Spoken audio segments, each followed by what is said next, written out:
प्यारे बच्चों, आज 29 तारीख है, 29 अगस्त, और आज के दिन का एक विशेष महत्व है। और यह महत्व हमारी प्रयाग की धरती से भी जुड़ा है, यह और गौरव का विषय है। प्यारे बच्चों, 29 अगस्त को इसी प्रयागराज की धरा पर आज ही के दिन 29 अगस्त 1905 में एक ऐसे सितारे का उदय हुआ था जिसकी स्टिक से विश्व चमत्कृत हो गया था, जिसकी छड़ी से विश्व अचंभित हो गया था। विश्व को समझ में नहीं आ रहा था कि इसकी छड़ी में कैसा जादू है। बहुत ज्यादा सस्पेंस में न रखते हुए वो छड़ी जो है, जिसे हम आजकल हॉकी के नाम से जानते हैं, उस हॉकी के जादूगर मेजर ध्यानचंद का जन्म आज ही के दिन 1905 में इसी प्रयागराज की धरा पर हुआ था।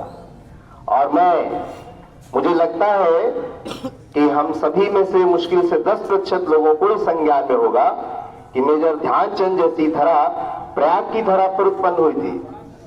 तो हम सभी को कम से कम प्रयागराज की धरती पर उत्पन्न विभूतियों के बारे में तो ध्यान रखना ही चाहिए। और मेजर ध्यानचंद को हॉकी का जादूगर कहा जाता था। अब उनको जादूगर कहा क्यों जाता था, इसके बारे में कुछ चर्चा करते हैं। प्यारे बच्चों, परीक्षा आपकी नहीं होती, परीक्षा हमारी भी होती है। हमको भी कहा गया कि मेजर ध्यानचंद के बारे में कुछ कहना है। देखते हैं मैं कितना कह पाता हूं। 1979 में उनका निधन हो गया था। दिसंबर का महीना था, मुझे दिनांक ठीक से याद नहीं है। दिसंबर 1979 में उनका निधन हुआ। और उसके पहले वो प्रभाव विश्व की धरा पर छोड़ के गए कि आप सुनेंगे तो आश्चर्यचकित रह जाएंगे। प्यारे बच्चों, 16 साल की उम्र में वो सेना में भर्ती हुए, और उसमें ब्राह्मण रेजिमेंट करके भी एक रेजिमेंट हुआ करती थी। उस रेजिमेंट में भर्ती हुए एक सिपाही के तौर पे, और उनकी भर्ती कहां हुई? पंजाब में।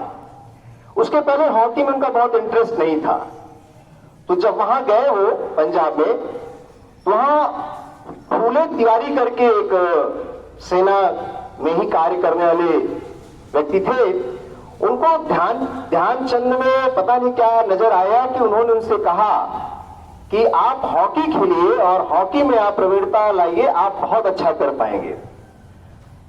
पंकज फूले तिवारी जी के कहने पर, एक प्रकार से उनके वो मेंटर रहे, उनके कहने पर मेजर ध्यान सिंह ने स्टेडियम में प्रैक्टिस करनी शुरू की सेना के। और प्यारे बच्चों, वो मेजर ध्यानचंद नाम नहीं था उनका, नाम उनका था ध्यान सिंह। वो मौर्य कुशवाहा परिवार से थे प्रयागराज में। और मुझे जहां तक याद आता है, उनके पिता सामेश्वर सिंह थे और उनके 2 भाई थे। वो दोनों भाई में भी एक भाई हॉकी में निपुण थे। तो फूले तिवारी के कहने पर उन्होंने हॉकी में हाथ आजमाना शुरू किया। और उसी सेना में ही एक पंकज गुप्ता करके थे। तो पंकज गुप्ता ने उनको कोचिंग देना शुरू किया। और मेजर ध्यानचंद को हॉकी से ऐसा कुछ लगा हुआ कि रात रात भर स्टेडियम में नंगे पांव प्रैक्टिस करने लगे, रात रात भर प्रैक्टिस करने लगे। और उस प्रैक्टिस का नतीजा ये हुआ कि बॉल, हॉकी की बॉल ऐसी हो गई जैसे उसका मेजर ध्यानचंद की स्टिक से पुराना यारा ना हो। अच्छा, पंकज गुप्ता ने ही कहा, जो जिन्होंने उनको कोचिंग देना शुरू की, तो पंकज गुप्ता ने कहा कि ध्यानचंद ये एक ऐसा व्यक्ति होगा जो एकदम विश्व फलक पर चांद की तरह चमकेगा। और उन्होंने ही ध्यान सिंह को चंद कहना पुकारना शुरू कर दिया। और तभी से ध्यान सिंह का नाम ध्यान सिंह न होकर के ध्यानचंद हो गया। और वो सेना में सिपाही के तौर पर भर्ती हुए थे। सेना में कई पद होते हैं, सिपाही, लांस नायक, नायक, इस तरह से लेफ्टिनेंट करते करते मेजर तक चले गए थे, मेजर बन गए थे वो। तो इस तरह से उनका नाम क्या हो गया? मेजर ध्यानचंद। 22 साल की उम्र में सेना में भर्ती हुए और 1922 में, और 16 साल की उम्र थी। अब 1928 से कहानी शुरू होती है। 1928 में ओलंपिक में इन्होंने भाग लिया। और 1928 का ओलंपिक, 1932 का ओलंपिक और 1936 के ओलंपिक में स्वर्ण पदक जीता। हम 1936 के सभी ओलंपिक की चर्चा नहीं कर सकते, 1936 के ओलंपिक की जरा चर्चा करते हैं। 1936 का ओलंपिक बर्लिन में हुआ और उसमें वहां का तानाशाह हिटलर था। और हिटलर को पूरा ये था कि हमारा देश जर्मनी इस विश्व कप हॉकी का विजेता होगा। प्यारे बच्चों, जब हमारी भारतीय टीम मेजर ध्यानचंद के नेतृत्व में कैप्टन बनाए गए और जब जर्मनी में गए तो वहां अभ्यास मैच पहले हुआ, यानी जो खेल होना था, प्रतियोगिता का निर्धारित, उससे पहले अभ्यास मैच हुआ जर्मनी के साथ। और उस अभ्यास मैच में भारत की टीम 4-1 से हार गई। 4-1 से भारतीय टीम पूर्वाभ्यास मैच में हार गई थी। भारतीय टीम का मनोबल बिल्कुल डाउन था। मेजर ध्यानचंद की रात आंखों में नींद नहीं आई, रात भर सोचते रहे कि इस तरह से तो हमारा सपना चूर हो जाएगा। हम 28 में विजेता रहे, 32 में विजेता रहे, 36 में क्या होने जा रहा है। फिर उन्होंने, बेटा किसी की तबीयत खराब हुई, थोड़ा हाथ पैर नाखून हिलाते रहे, ठीक है। तो पूर्वाभ्यास मैच में जब हार गए तो मेजर ध्यानचंद को रात भर नींद नहीं आई। उन्होंने अपनी टीम को एकत्रित किया और उसमें जज्बा भरा और परिणाम देखिए। उसके बाद उनका मैच हंगरी से हुआ। हंगरी को उन्होंने 4-0 से हराया भारतीय टीम ने। फिर उसका मैच एक टीम से और हुआ, उसको उन्होंने 7-0 से हराया। फिर उनका मैच जापान से हुआ और हमने जापान को 9-0 से रौंद दिया। अब हम फाइनल में पहुंच चुके थे। सेमीफाइनल में हमने फ्रांस को 10-0 से हराया। फिर हम फाइनल पहुंचे और इधर जर्मनी की टीम भी फाइनल पहुंच गई थी और जर्मनी में ही खेल हो रहा था। और जर्मनी का तानाशाह हिटलर था, जिसने पूरे देश के एक व्यक्ति में उस समय राष्ट्रवाद की प्रखर भावना भर रखी थी, जिससे पूरा देश कुछ भी करने के लिए हिटलर के पीछे तैयार था। और पूरी जर्मनी में उसने क्या रखा था, एक विशेष ढंग का स्टेडियम तैयार किया गया कि सभी लोगों को आकर के अपने जर्मनी के खिलाड़ियों को उत्साह बढ़ाने के लिए आना है। 14 अगस्त का दिन था। 14 अगस्त के दिन सारी जर्मनी के लोग इकट्ठा होने वाले थे अपनी जर्मनी की टीम को जिताने के लिए भारत के खिलाफ। लेकिन उस दिन घनघोर वर्षा हो गई, मैच रद्द हो गया। 15 अगस्त को फिर मैच रखा गया और जब 15 अगस्त को मैच चालू हुआ तो जर्मनी के खिलाड़ियों को था कि हमने तुमको पूर्वाभ्यास मैच में 4-1 से हराया ही है, ये हमसे जीत नहीं पाएंगे। जिस तरह से जर्मनी जीतते चली आ रही थी वो भी उनके मनोबल को बहुत बढ़ाए हुए थे।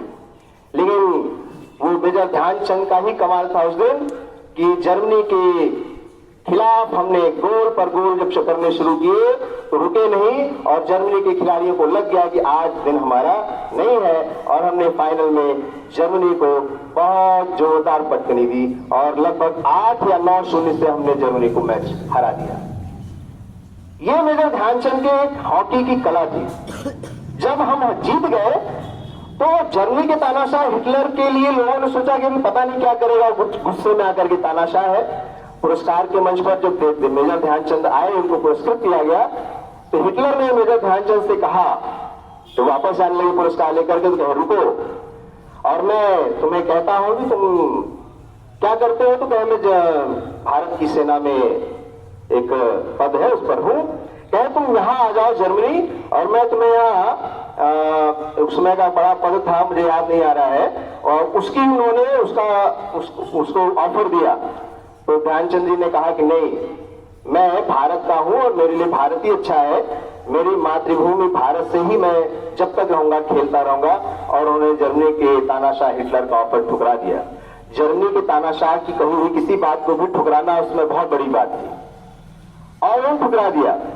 प्यारे बच्चों, ये मेजर ध्यानचंद की हॉकी का ही कमाल था कि हम लोग 1928 से लेकर के 64 तक 8 ओलंपिक हुए और 8 में से 7 ओलंपिक हमने जीते हॉकी के, 100 पदक जीता।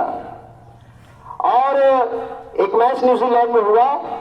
न्यूजीलैंड में जब गई हमारी टीम, मेजर ध्यानचंद गए तो वहां पर 21 मैच खेले गए थे। 21 में से 18 मैच हमने खेले, 18 हमने जीते, केवल 2 ड्रॉ हुए और 1 हारे थे। उसमें आपको पता है 192 गोल को भारतीय टीम ने किया था, जिसमें 100 गोल अकेले मेजर ध्यानचंद का था। 100 गोल अकेले मेजर ध्यानचंद ने किया था। उनको खेलते समय उनकी हॉकी को लेकर एक बार तोड़ा गया कि देखा जाए कि इस हॉकी के अंदर कोई ऐसी चीज तो नहीं है जो बॉल को चिपका लेती है साथ में, ये बॉल उनको छोड़ती नहीं है। 1928 से लेकर 1948 तक में मेजर ध्यानचंद ने 400 गोल किए अंतरराष्ट्रीय जगत में और वैसे कुल मिला के 1000 गोल। आप कल्पना कर सकते हैं इतने गोलों की? नहीं कर सकते हैं। इस खिलाड़ी की अद्वितीय प्रतिभा को देखते भारत सरकार ने उनको देश के तृतीय सर्वोच्च नागरिक सम्मान पद्म भूषण से सम्मानित किया था और बेटा उन्हीं की याद में सन 2012 से हम लोग 29 अगस्त को हर साल राष्ट्रीय खेल दिवस के रूप में मनाते हैं। और आज के दिन राष्ट्रपति भवन में एक बड़ा कार्यक्रम समारोह होता है जिसमें द्रोणाचार्य पुरस्कार, राजीव गांधी खेल रत्न पुरस्कार और एक नया पुरस्कार ध्यानचंद पुरस्कार भी शुरू किया गया है। ये सब हमारे देश के जो खेल में अपनी प्रतिभाओं का प्रदर्शन किए रहते हैं उनको आज प्रदान किया जाता है। और अभी आपको पता है कल ही हमारे देश के नीरज चोपड़ा ने भाला फेंक में विश्व एथलेटिक्स चैंपियनशिप में स्वर्ण पदक जीत करके भी एक रिकॉर्ड बनाया। तो प्यारे बच्चों, प्रयागराज की इस धरा से, भारत भूमि की इस धरा से इस महान सपूत का जन्म हुआ मेजर ध्यानचंद का। हम सभी ध्यान रखेंगे कि आज का दिन हम लोग क्यों मनाते हैं और किस महान खिलाड़ी के लिए मनाते हैं। और उसका स्थान ऐसे है जैसे क्रिकेट में डॉन ब्रैडमैन, पीटी उषा परी के नाम से जानी जाती है, तो एक हॉकी में इनका एक अलग ही कीर्तिमान था। आज भी इनके बराबर, इनके टक्कर में विश्व का कोई भी खिलाड़ी पहुंच नहीं पाया है। प्यारे बच्चों, आज के लिए इतना ही। धन्यवाद।